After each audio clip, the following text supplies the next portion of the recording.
तो दोस्तों, जिस तरह से बांग्लादेश में हालत बने हैं, लगातार मॉनेटरी के ऊपर हमला किया जा रहा है, इन सब के बीच भारत सरकार ने अपनी नीति में बड़ा बदलाव कर दिया।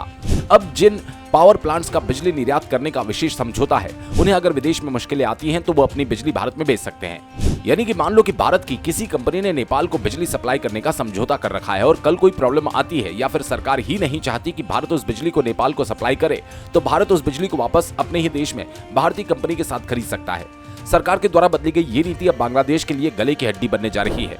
अब हाल ही में बांग्लादेश में चल रही अशांति के चलते ये बदलाव किया गया।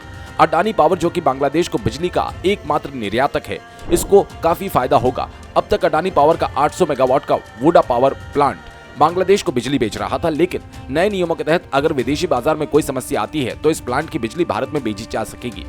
अडानी पावर के प्रवक्ता ने कहा कि ये बदलाव सिर्फ एक सुविधा प्रदान करता है और भारत सरकार पर कोई अतिरिक्त वित्तीय बोझ नहीं डालता।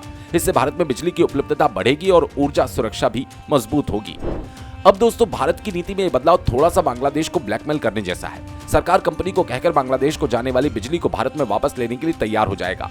बांग्लादेश को पिछले काफी समय से बिजली की समस्या से दो चार होना पड़ा, जिसके कारण भारत की मदद से नेपाल और बांग्लादेश के बीच में भी बिजली समझौता हो रहा था, जिसमें भारत के माध्यम से बिजली एक देश से दूसरे देश में पहुंचाई जानी थी। इसमें भारत को कमीशन मिलता है और उनकी बिजली की रिक्वायरमेंट पूरी होती है।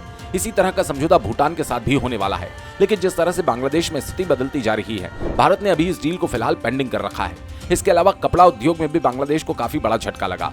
बांग्लादेश रेडीमेड गारमेंट का एक बहुत बड़ा मार्केट है, लेकिन जिस तरह से अस्थिरता बांग्लादेश के अंदर फैली, अब बांग्लादेश से कंपनी उठकर भारत में अपने प्लांट लगाने की तैयारी कर रही है। इसके साथ ही फिलहाल जिस तरह से सप्लाई चेन में प्रॉब्लम आ रही है और अब खरीदार बांग्लादेश के बजाय इन गारमेंट्स की सप्लाई भारत से मंगा रहे हैं। बॉर्डर पर जिस तरह के हालात बने हैं, उसके कारण दोनों देशों के बीच इंपोर्ट एक्सपोर्ट भी फिलहाल ना के बराबर हो रहा है। भारत यूं तो बांग्लादेश के साथ खड़ा है, लेकिन भारत भी ये जानता है कि बांग्लादेश में नई सरकार बनेगी अंतरिम गवर्नमेंट के बाद, तो वो सरकार भारत के लिए मुश्किलें खड़े कर सकती है।